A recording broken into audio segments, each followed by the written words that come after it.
The 1990s were a period of extreme political flux in the country. This was the decade marked by a rapid turnover of prime ministers, as well as of major electoral and economic reforms under election commissioners TN Seshan and PV Narasimha Rao, respectively. Now, one feature of this era was the long line of coalition governments. And the Rashtrapati Bhavan, in fact, was kept busy with no fewer than 7 prime ministerial oath-taking ceremonies between November 1990 and March 1998, almost one per year. Now, except for Prime Minister Narasimha Rao, who completed his complete term from June 1991 to May 1996, the other prime ministers had rather short innings. Chandrasekhar, for example, was in office for 233 days, 10th November 1990 to 21st June 1991. Atal Bihari Vajpayee had the shortest possible stint for 16 days during his first prime ministerial tenure. That was 16th May to 1st June 1996. And H.D. Deve Gowda served for 324 days from 1st June 96 to 21st April 97.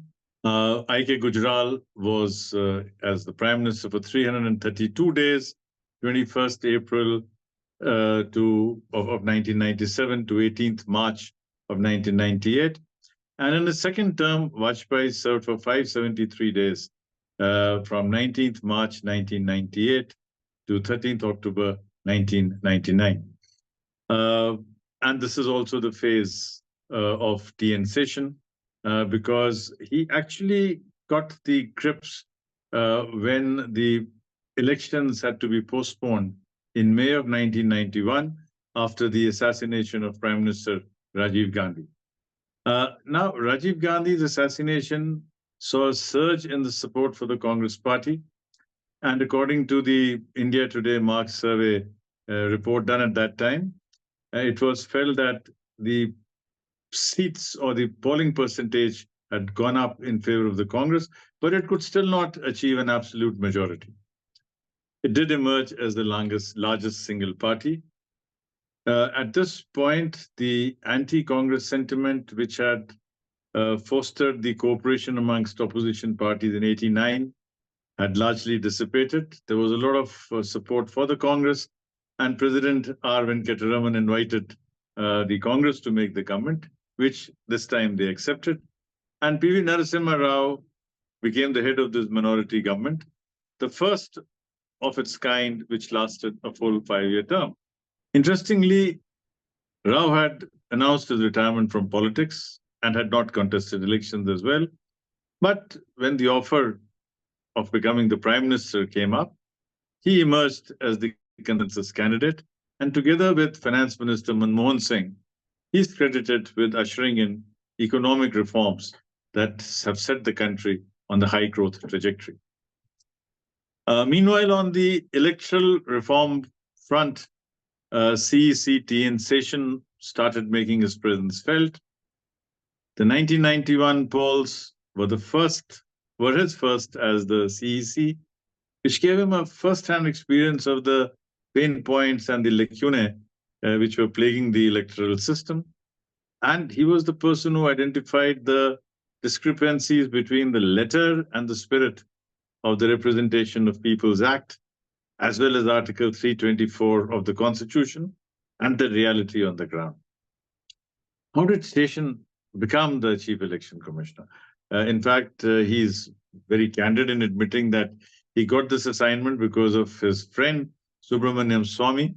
Swamy had met and mentored Seshan at the Harvard University, where he had been a Mason Fellow. And by his own admission, he says that when I assumed office, I didn't know the rules of the game. I didn't know how the Election Commission operates because I'd never conducted an election. He went, in his own words, with 2 principles: zero delay, zero deficiency. During his early days on the job, Seshan toured the country, talked to the district magistrates, election officers, the press, the media, anyone connected with elections, and identified over 100 common electoral malpractices.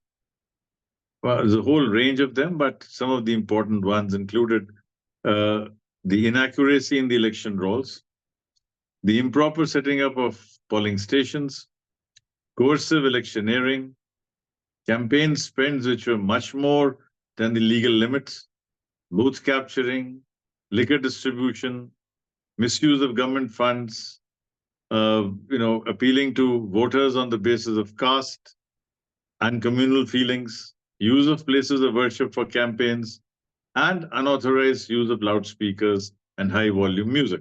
He also brought in a change which had a great import, and that was that he started appointing election observers from states other than those facing the polls. Therefore, uh, I am from the West Bengal cadre, and I went for election duty to Nagaland, to Uttar Pradesh, Rajasthan, places which were different from my cadre or from the place of my birth.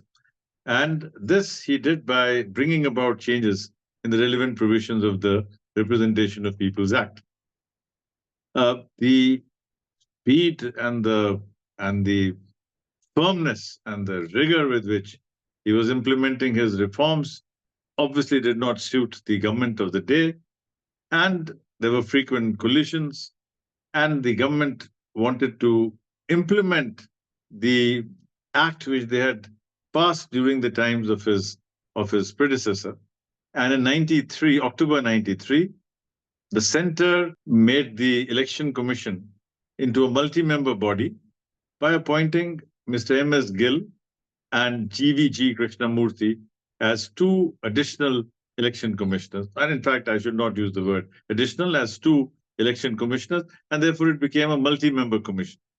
Seshan continued to be the CEC, but naturally, he could be outvoted if the two other commissioners decided to join hands. But the Supreme Court, in a unanimous decision, and the people on the bench, the five-judge bench, was Justice Amadi, Justice M.K. Mukherjee, Justice Jagdish Saran Verma, Justice N.P. Singh, and Justice S.P. Bharucha. They upheld the legality of the Election Commissioner Amendment Act 1989, adopted on 1st January 1990. In effect, the CEC could now be overruled by his two colleagues. Another confrontation was on the issue of voter ID cards.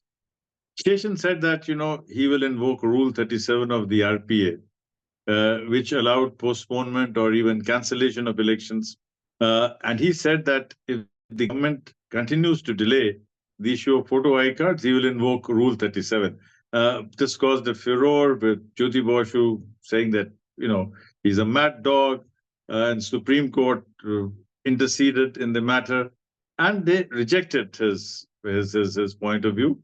But the fact is that because of his insistence, voter ID cards, as well as the annual revision of electoral rolls, have now become an essential part of the election system. Now, the 1996 elections were the first to be held under a multi-member election commission.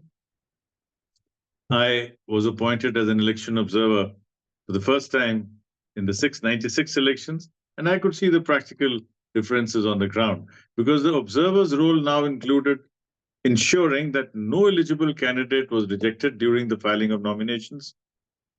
The observer was also responsible to oversee the deployment of the Central Armed Police Forces, that is the BSF, ITBP, CRPF, randomizing the polling parties, and cut out all discretion and bias at the local level.